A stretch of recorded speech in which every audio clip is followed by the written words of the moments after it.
in front of the fans with the team and stuff? And you've already had that close scrimmage with playing in front of the fans and everything like that. How's it feel to get back out there? It's gonna be great. I mean, we've been practicing now. You know, we've been here the whole summer.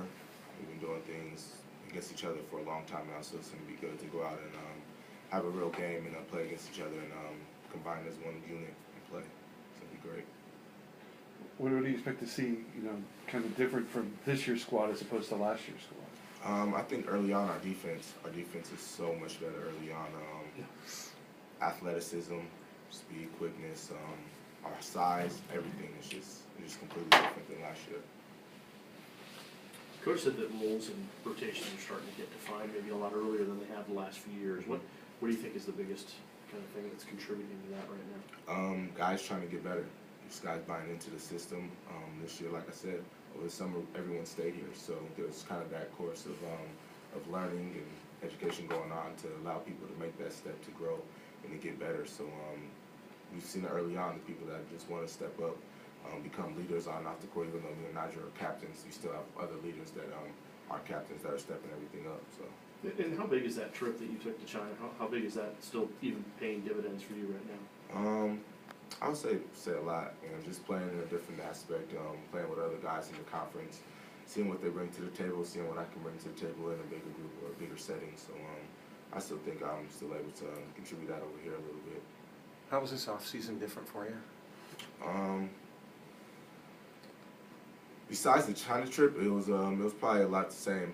I mean, even though I stayed here, but I usually end up working out a lot in the summer, same things that we did here. But I think the biggest difference was just being together with everybody the whole summer, besides the part where I went to China. But that's probably the biggest thing. I've never had that happen in college yet, so that's probably my biggest experience or biggest change for me. Lorenzo kind of described you guys as sneaky old. Yeah. It says you guys are going to be tougher.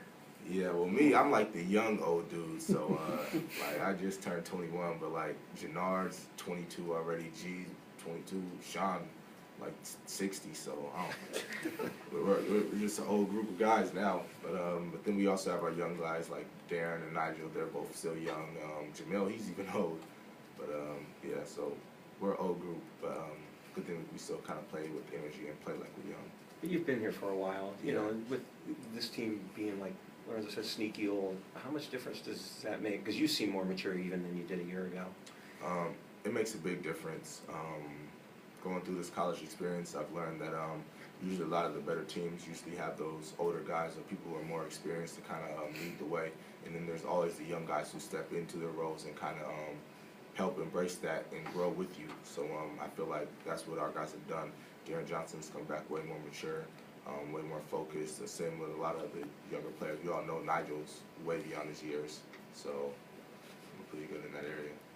How natural was the fit for you and Nigel being co-captains this year? Man, it was pretty fitting. I remember, I think it was back in 5th grade, we were also co-captains of our team. It was, what team was it?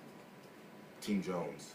And we were both co-captains of that team, and I remember we were on a losing streak, and him and his mom came down, and they like brought me down, and we went and had lunch, and we're like, man, if we're gonna do this, we gotta do it the right way. And we had this long talk, and it just reminded me back in the day when we used to play together. So it was pretty fitting. I think the coaches knew that as well.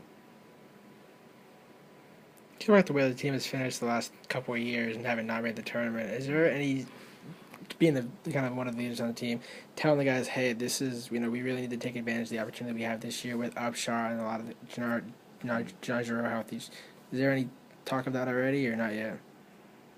Actually, I'm surprised this year. I mean, everyone talks about going to the tournament. This year, our focus has been more about being the best we can be.